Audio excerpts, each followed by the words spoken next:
Welcome guys to the Unfair Passing High Body Lock DVD. If it comes to passing, most people just think in terms of technique versus technique. This will not work in the highest levels, and this is also not the best idea to pass guard. In my opinion, you need to have two things, the why and the how. If you understand why it works, you can find methods and apply how. Okay, you can apply a high body lock, you can apply a high tripod, whatever you want to do, as long as you understand the why. If you can create an unfair advantage, you will have a way easier time of passing people. For example, if you misalign the lower from the upper body, you will take away the power from the legs. And now, even if you don't know any techniques, if you only know this concept and you can apply this concept, you will have a lot of success against better people than you are currently in your passing. Okay? So, in this DVD, we will explore my favorite method. And in my opinion, this is one of the easiest methods for beginners and also high-level people to apply immediately. I did a lot of seminars all around the world, and these techniques helped most people the fastest to understand how to gain an unfair advantage in a passing scenario. So, let's move on and let's look at the high body lock in particular. Okay guys, so the first question is, what is a high body lock? People think a high body lock is if you grip high.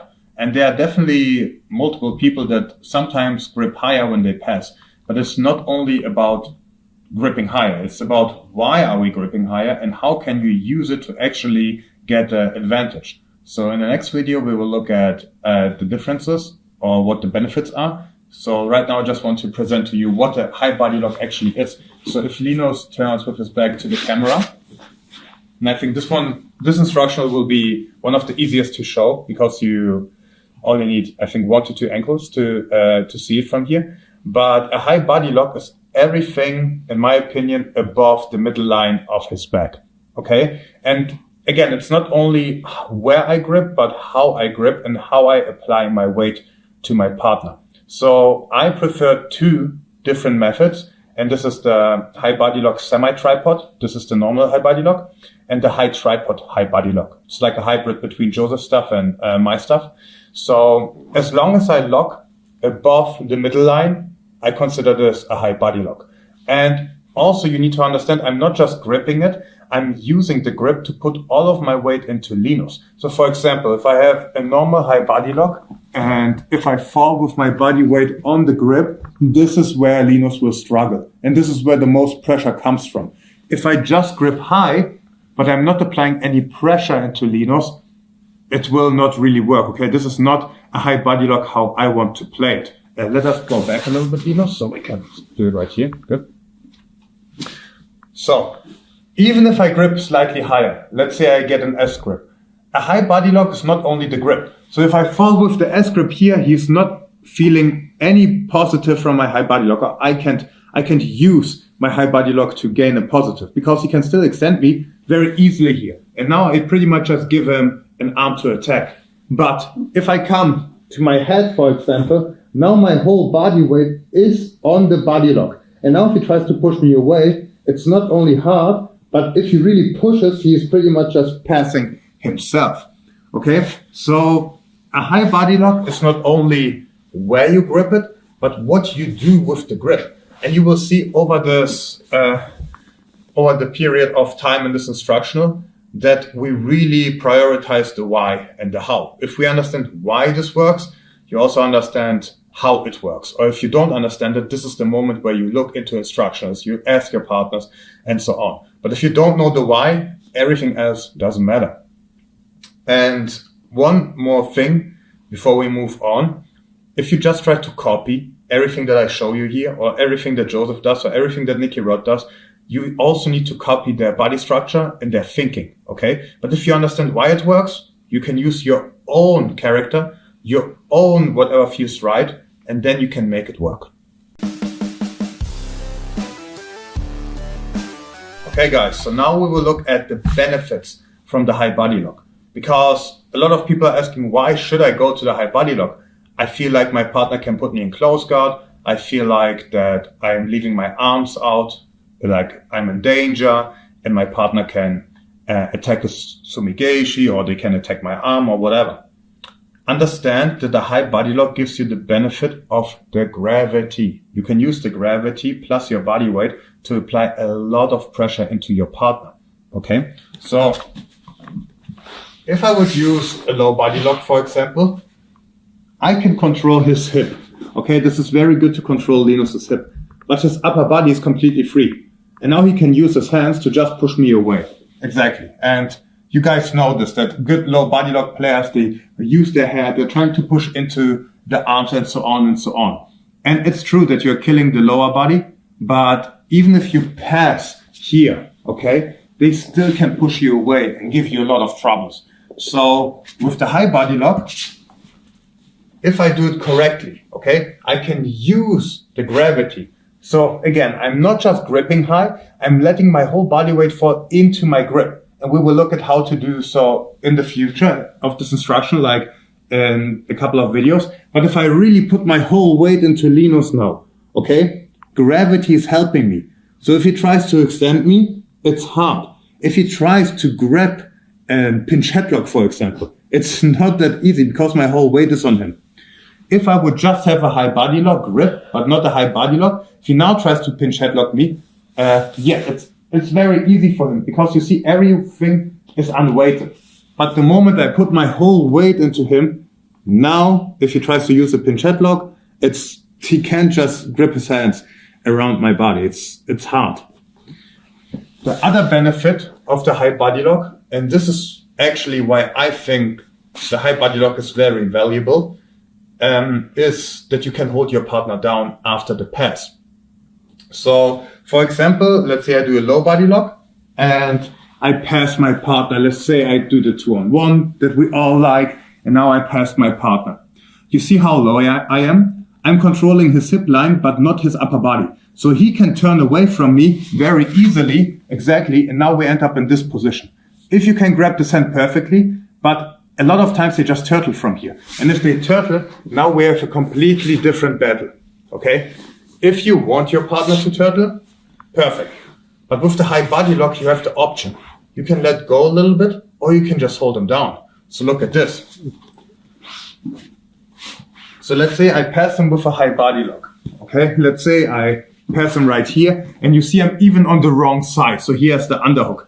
Now if he tries to turtle, like my whole weight is around his upper body. Even if he freaks out a little bit, it's not really easy. Okay, now his ability to turn is minimized. And if I want him to turn, if he turns, I can just let go of the connection from my chest to my grip. And I will show you how to maintain the connection in the next videos. But for now, just understand that the benefits are that we can hold our partner down after the pass, and also that we can control the upper body. We can even control his shoulder line. So another variation, if we use, let's say now double unders, and we want to use the high tripod, high body lock method. If I use a low body lock, look at Linus's shoulders. He can move left, right, without any problem, okay? But if I make sure that I lock it really, really high, and that I put my whole weight on his shoulder line, now if he tries to move his shoulders left and right, he can't. And if he can't move his shoulders, how can he extend his legs away and push me away? He can't. The further he extends it, the more he's just passing himself, because his shoulders can't really follow. Okay? So, if you have someone that you need to hold down, the high body lock makes a lot of sense. If you are someone that can shoot in really fast, like a wrestler, the high body lock makes a lot of sense. Why? Because you can hold your partner down, and it's also really hard for them to use the upper body. Okay, to understand high body lock passes, or in general passes where you are chest to chest in the butterfly guard, I would recommend to understand the position where you're close, and we call it the pocket. So we like to do the pocket from an underhook each. So it's like a 50-50 position. So you see we are right here. My partner has an underhook. I have an underhook. Why do I call this the pocket? Because most people say butterfly guard to it, but it's not only a guard. If I would say this is a butterfly guard, it means that only my partner can attack. But I believe that the partner on top has way more opportunities to actually finish the pass than the guard player has to sweep, if you understand gravity and if you use gravity, okay? Because I can just let my whole body weight fall into my partner. So this position here is the pocket. And if you want to develop a good high body lock, I would always do it from the pocket. So I have an overhook and my partner has an overhook. If you master this, double unders will be very easy to understand, okay? But if you train only double unders, it's sometimes harder to understand the over under. So me personally, I prefer to do it from here. And the first part of the passes, we will also look at over under, so from this position. But later we will also look at the differences in double unders and also where my partner has both underhooks. So this is all the pocket, and you want to be good from here, also from top, not only from the bottom, because most people are only looking at a butterfly guard here. And you can have high body locks. You can have high tripod passing. So the stuff that Joseph is known for. You can have low body lock passes. You can have tight lat passes. This is when you grab the lat. So you have a high grip and you only use one hand. This is not a tripod pass. This is different, okay? Because here I'm in a semi-tripod position. This is not a tripod pass. So from here I can use my secondary hand, for example, to strike. So this is very good for MMA people. And you can also use a low waist grip to pass. So you have a free hand. If you master this position, especially from top, not only from the bottom, high body locks will be very easy for you. So I have a specific instruction on this also on my Patreon, but you don't need to watch it because I will explain everything around it with the high body lock in this instructional. So you'll be very safe in this position after you watched everything here. Okay guys, so now we are coming to, in my opinion, the most important part of this instruction. If you understand this, you will understand a lot about Jiu-Jitsu in general and how to improve in Jiu-Jitsu very fast. And this is understanding the why, okay? If you look at your favorite grappler, I already talked about this, and you see them tripod pass, and you see them body lock pass, and you see them outside pass, if you're just trying to mimic their movement, it will not work in the highest levels like it works with them. But if you try to understand why is it working, if you find the why, then your movement will look different, but it's the same idea, okay? I always compare this with boxing if I try to explain multiple whys, okay? And the easiest why to explain is out-ankling your partner, okay? So for example, if I stay with my partner, okay, we stand and we're boxing. As a boxer, I'm not just trying to hit my partner and he will hit me back and so on and so on. I try to gain an unfair advantage somehow. And one example is to outflank my partner. So from here, we are pretty much 50-50, yeah? But the moment I outflank my partner, I have an unfair advantage, okay? Because I can hit him, but he can't really hit me, not effectively. So what he needs to do is 2 steps. Face me, and then we are fighting again. I only need 1 step, hitting him. So while he comes back, I have a lot of opportunities to attack my partner, okay? So my partner is 1 step behind. This is a why. Let's look at it in terms of the high body lock passing, okay? If my partner can extend his legs completely, so lay down on the mat and extend your legs over your head, so kick over your head. You see, now he can do it without a problem. But if I understand that if he can't pull his shoulders away from the mat, so pin your shoulders on the mat and now try to do the same thing, you see how far he goes? He can't go further anymore. Now you can lift the shoulders up again, and now he can go further, okay?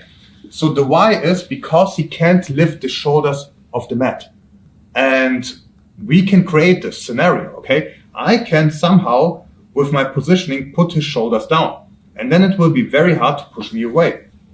Another why, and don't worry, we will look at every why step by step, is if I misalign his lower body from his upper body. So lay down, Linus. So from here, if he kicks me away, it's very easy for him to kick me away. But if I misalign his lower body from the upper body, and I tell him, you're not allowed to raise your shoulder, so now try to kick me away, now it's very hard for him because his body is misaligned. So this is the why. So if you see your favorite passer passing, don't think about, which detail did he use, how did he turn, how did he grab the hand. No. Understand the fundamentals. Why did it work? Why was it so difficult for the partner to retain guard? So for example, let's say I outside pass and I'm already past the hip line and I have a hip and knee post. Okay, I will have my knee on the ground just to demonstrate it so he doesn't need to push away from me. If I just hold it, high leg Linus, it's very easy to high leg for him. Okay, if I ask him to high leg now, high leg, it's way harder, but it looks the same. So why did the second pass work and the first didn't? Because I anchored my whole weight into his hip and into his knee. So here I'm just blocking it. There's no weight on him, so he can move his legs freely. But if I pull his hip into my body like this, now if he tries to move it, he can't because there's a lot of weight on his hip. So he needs to remove this. And the moment he removes this, I'm already a step ahead. So when it comes to jiu-jitsu and improving and you want to mimic something, always think in the terms of why did this work?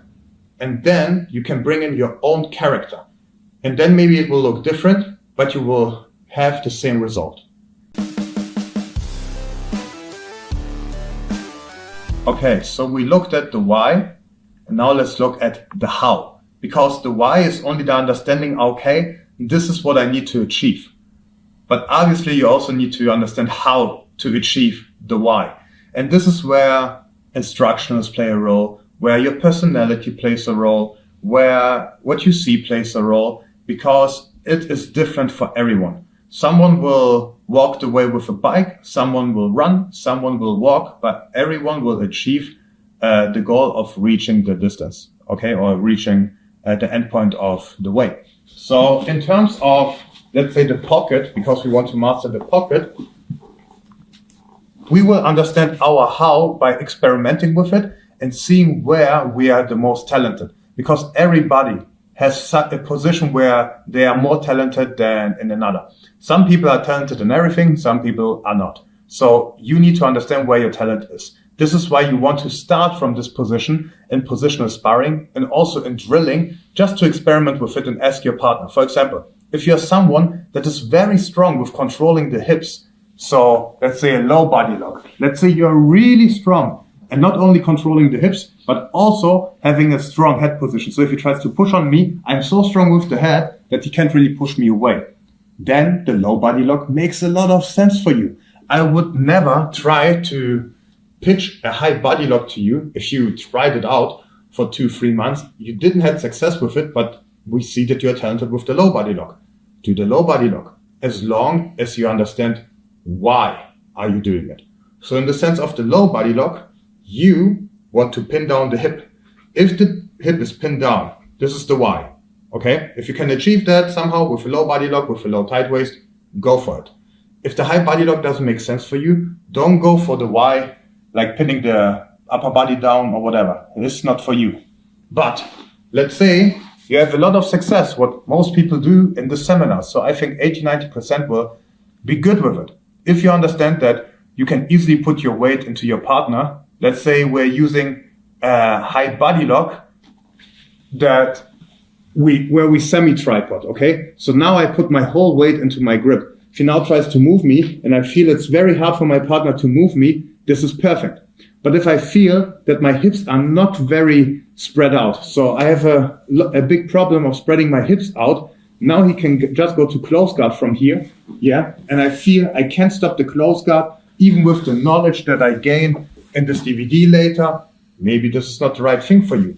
But if your hips are pointing in and not out, so you can't really flare your knee, maybe you should go higher then. Maybe you should go to a high tripod, high body lock. Because now, even if he pushes me away, I'm so high that I can just step over. Okay? So, you see, there is no perfect passing style. It's just about you, your character, what makes sense for you. If you can flare out your knees to the outside, I will not make you pass with a technique where you have to flare it to the inside, and so on, and on the opposite. But the good thing with the high body lock, again, we tested it with many people, from white to black, from low level, from beginner to world champions. Because Linus is a world champion, he used the high body lock multiple times, also in worlds. It works pretty well for the most people based on our data. So the good thing here is, this is a good how. And if you understand the whys, especially on passing in the pocket, you can use this to get past. And we will show you multiple options in this DVD. Pick whatever feels right for you, but the concepts are always the same. Okay guys, we will start from the over-under in the pocket position, and we will start with the high tripod, high body lock method. So this is the first thing that we look at, just so you guys see what it is.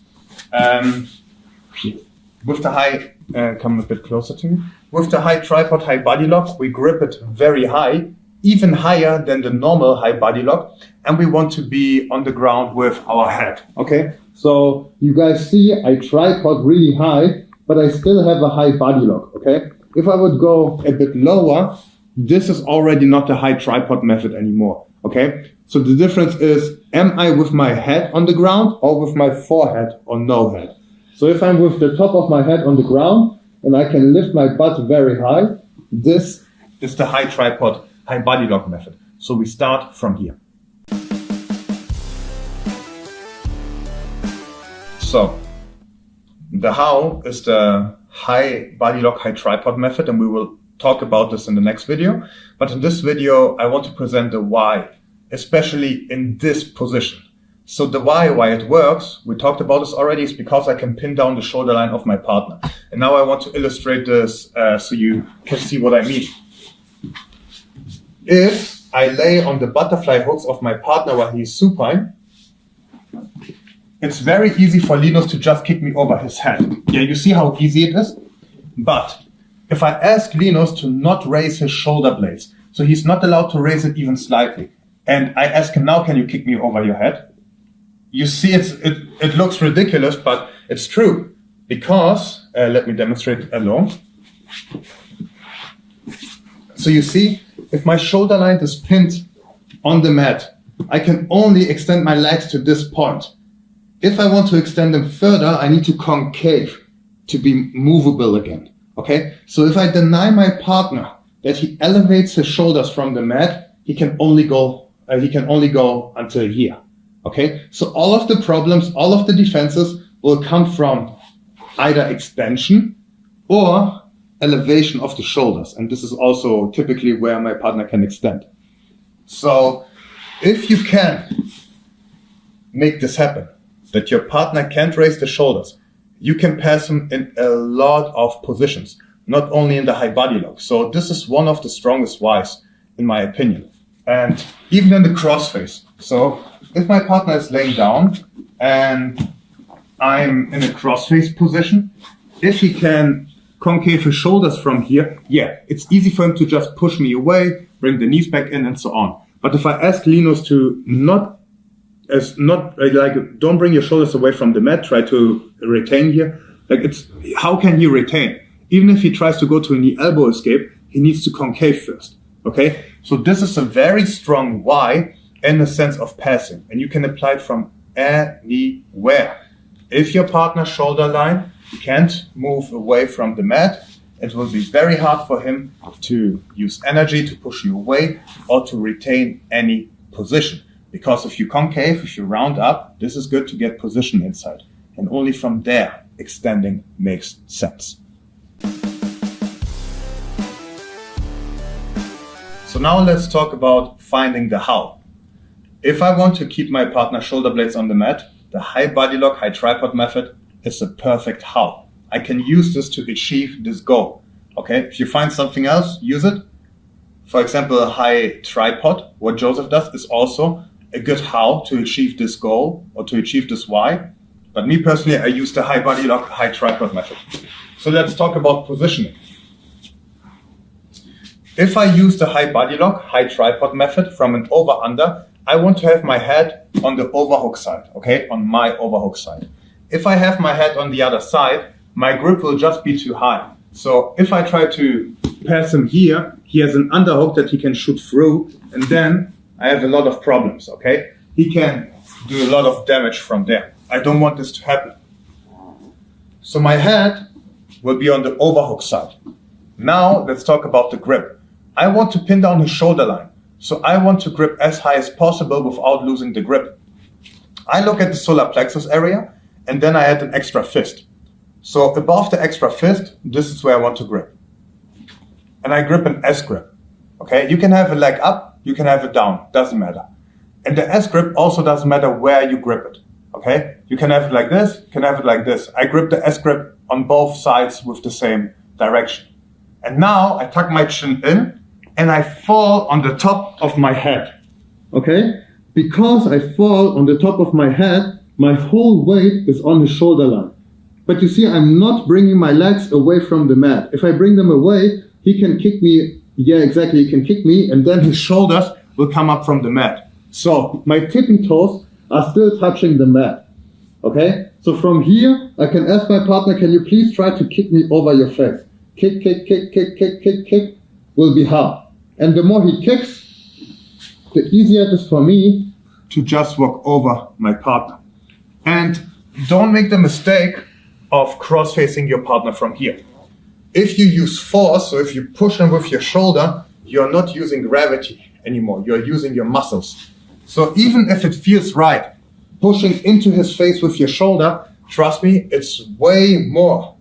Oh, not way more, but it's way harder for him to move around if I'm just laying my whole weight on him. It's like having a cross-face with force and having a cross-face where you just lay on him and use gravity. So in the sense of a crossface, just look at the crossface. If I just push into him like this is annoying. But if I lay my whole body weight on him, this is where Linus really don't want to be. Okay, so I really lean on my weight. One more time. Let's do it from here. So now let's add something to the positioning and the gripping. Solar plexus, fist above. So above the fist, I get an S grip. I can pull down the overhook and I can pull up the underhook. Boom. I tuck my chin in and I really fall on the top of my head. Okay, come back. So if he tries to use any attacks, I'm really falling on the top of my head. Okay, the more he tries to attack, the harder my passing will be because I use gravity. So even if he almost sweeps me, sweep, bam, I'm really falling forward. So now his whole shoulder line is pinned. So now I ask my partner to kick me, will be very hard. And now I can start with my passes, okay? And we will look at every pass for pass. But if you position yourself correctly, it will be very hard for your partner to raise the shoulders up. Every defense will come from the raising of the shoulders or extension. Okay, so let's start with the easiest pass. And this is pretty much just forward walking. We will look at defensive reactions of our partner step by step.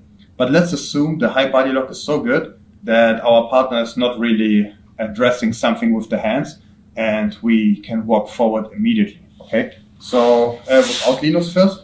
Pretty much if you are already on the top of your head, the only thing that you have to do is walk left, right, left, right, left, right. Because the shoulder line is pinned. So as long as the shoulder line is pinned, it shouldn't be any issue to just walk forward. So let me do it from this angle. Okay. I have my positioning. I tuck my chin in. I fall on the top of my head or even a bit sideways. So now I put my butt in the air and I walk left, right, left, right, left, right. And now I connect my elbows to my chest. Okay, from here, I can drop and I have a very strong pinning position. Okay, even though you think that he could roll left or right, I put my whole weight on the grip. So I fall with my chest on the grip the moment I pass. I'm not staying right here. I drop my chest into the grip. Okay? It looks something like this. If Linus is not there,